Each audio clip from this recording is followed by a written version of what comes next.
Hello, all you lovely computer people, and welcome back to another episode of Lost in the Farmer's Market, or LITFM for short. Today's specimen is a houseplant, technically. Its scientific name is Ledebouria socialis, commonly known as Silver Squill. It has a couple other common names, but that's the one that's unique to it. It's in the Asparagaceae family, which means it is related to that asparagus you buy at the store and a bunch of other things that are in that family. And the name Ledebouria comes from Carl Friedrich von Ledebour. It's named for him. Socialis means growing in colonies, which this plant most certainly does. In fact, it is a group of bulbs that have become really, really hardy over the last year and good enough to film finally, after years of growing it and not having as much success. Now, this plant is native to the Cape Provinces of South Africa. Its USDA hardiness zones are 9 through 11, where it's perennial in the ground. In zone 8 through 6, maybe more, it's hard to say beyond 7, honestly. This is a plant, and actually, I should correct myself there. From warmer zones up to 8 through 6, if you have it as a houseplant, you can put it out for the summer. However, the cold winter months, it will not tolerate, I believe it's below 50, if not 40 degrees. So you can't leave it out in zone 8B where I am. We're almost zone 9, so with climate change, I shouldn't be rooting for climate change. That's actually really dumb.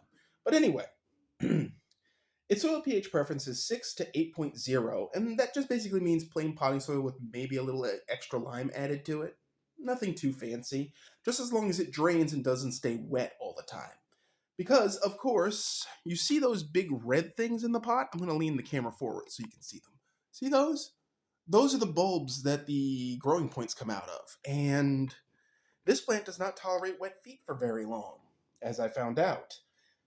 Now, its exposure is partial shade or bright indirect, and this thing got mad fluffy under a grow light this winter.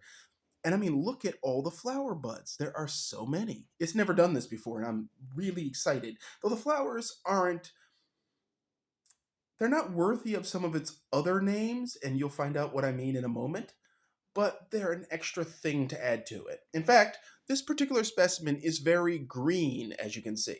But on the younger the younger leaves in the center of this plant, uh, you can see it below the top handle of the watering can. It can have a patterning to the leaves. This one doesn't really exhibit it much. Apparently, that's a fluke of it being exposed to sun or something. But that leads to its other name. Now, I'm just going to skip ahead on a little bit. This plant is also known as wood hyacinth for the flowers, which they really don't look like wood hyacinth flowers, or leopard lily, which again, since the patterning in this specimen isn't reliable and some are more patterned than others, I think we better leave the leopard lily name to the actual leopard lily and leave the wood hyacinth name to the actual wood hyacinths. Though I appreciate the effort there. The height of this particular variety, it's just a standard silver squill, none of the special or the minis, is 6 to 10 inches. Its width will be about the same, and it's doing pretty good towards that. And I think the 6 to 10 includes the flower stalks. Now, we're going to throw some Latin out there for you folks. This plant has alternative Latin names, previous names it had at one point or another, including Ledebouria violacea and Scylla socialis. So it's been reclassified in Latin twice.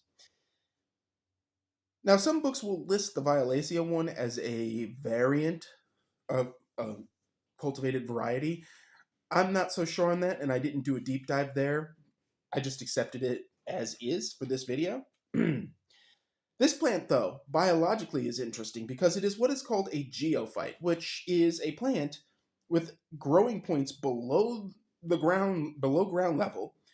And generally, this manifests itself as a bulb, a corm, a tuber, a rhizome, something like that. And you know of other ones because potatoes, not onions, but potatoes and a few other things like taro are all geophytes. However, what this plant is not is a caudiciform, which is basically what you see on a desert rose. Adenium obesum, I believe is the scientific name for that. But those are ones where they have a swollen stem near the base that is used to store fluids, moisture, sugars, whatever, so the plant can survive certain times of the year. The most one really famous one is, I suppose, is the baobab of Africa. I believe that constitutes as one. But there are a bunch of plants that are caudiciforms in the trade. This one, depending on who you read, will say it is or it isn't, but biologically, I've found no evidence to suggest that it is a caudiciform. And these bulbs you see on my plant technically should be below ground, but obviously I'm growing it as a houseplant, so the rules are different.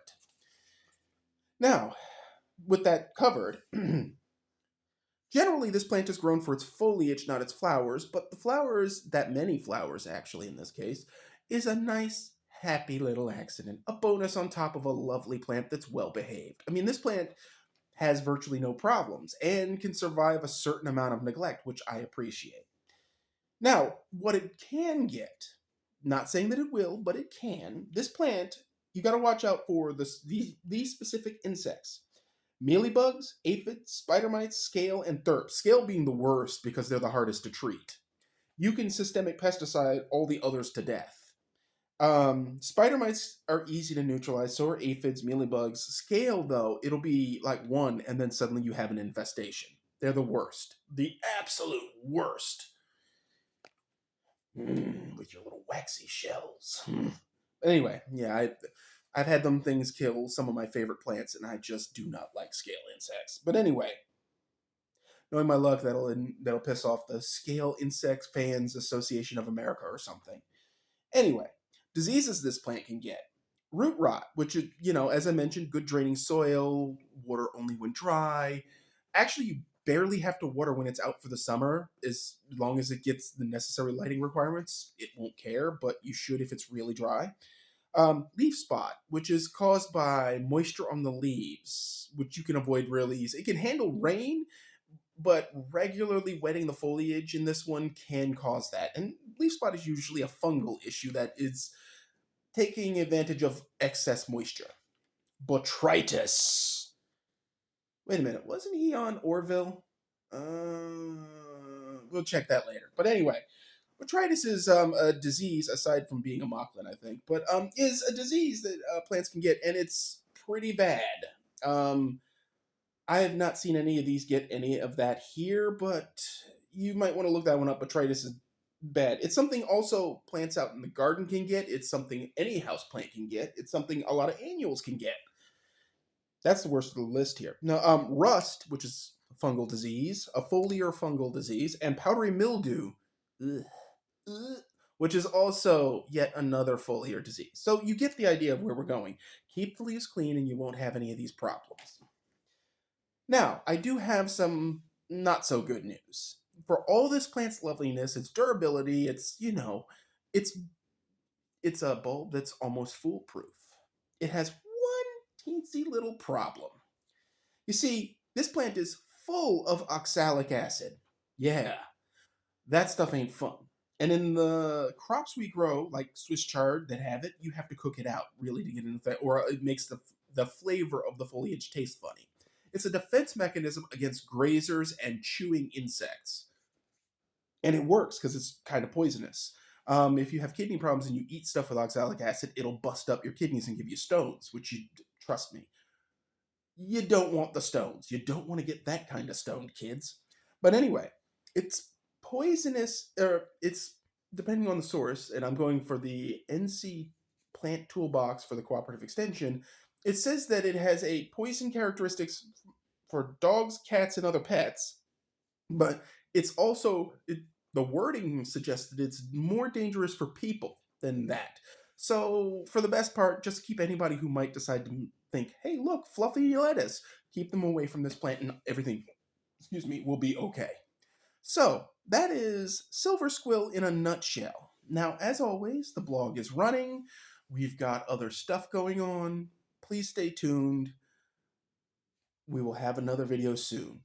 Thank you for your patience in this one. I know it took longer to get this. The filming schedule was delayed due to weather, and I wanted to get outside and do an outdoor video.